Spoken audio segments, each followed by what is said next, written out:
সরকারি পরিষেবা যারা যোগ্য তারা সবাই পাক, কিন্তু আপনারা তো মিডিয়া পার্সন যারা আছেন তারা দেখতে পাচ্ছেন প্রত্যেকটা পশ্চিমবঙ্গের প্রত্যেকটা বিডিও অফিসের সামনে, প্রত্যেকটা রাস্তায়, প্রত্যেকটা জায়গায় মায়েরা কিভাবে আর্তনাদ করছে।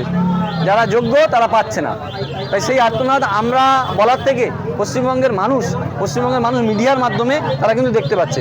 আপনি প্রত্যেকটা আজকে আমাদের আন্দোলনে আমরা বিডিও সাহেবের কাছে ডেপুটেশন দিতে এসেছিলাম, সেখানে আমরা যখন এসে পৌঁছোই দেখলাম প্রচুর মায়েরা গেটের সামনে যারা জড়ো হয়ে আছেন, যারা আমাদের ডাকে আসেননি, যারা নিজেদের প্রয়োজনে এসেছেন। তাই এটা পশ্চিমবঙ্গের একটা বৃহত্তর প্রবলেম, সমস্যা।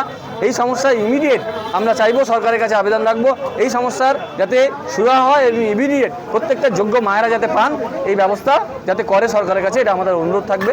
এবং আমরা চাইবো সরকারি সহযোগিতা, সরকারি যে সুবিধা সেগুলো প্রত্যেকটা মায়েরা পাক, যোগ্য মায়েরা। ডেপুটেশন দেওয়ার পরে উনি বলেছেন 30 তারিখ পর্যন্ত আমাদের অপেক্ষা করতে বলেছেন, এবং সাথে যে সমস্ত মায়েরা পাচ্ছেন না তাদেরকে দুটো তিনটে জিনিস, তাদের নামের বানান ব্যাংকের সাথে লিঙ্ক, বা তাদের আপনার ভোটার লিস্টে নাম আছে কিনা এগুলো তারা দেখার উনি অনুরোধ করেছেন, এবং 30 তারিখ পর্যন্ত অপেক্ষা করতে বলেছেন। আশা করছি 30 তারিখের মধ্যে আমরা ভালো রেজাল্ট পাবো, এবং না যদি পাই আমরা বৃহত্তর আন্দোলনে যে সমস্ত যোগ্য মায়েরা আছে তাদের নিয়ে রাস্তায় নামবো।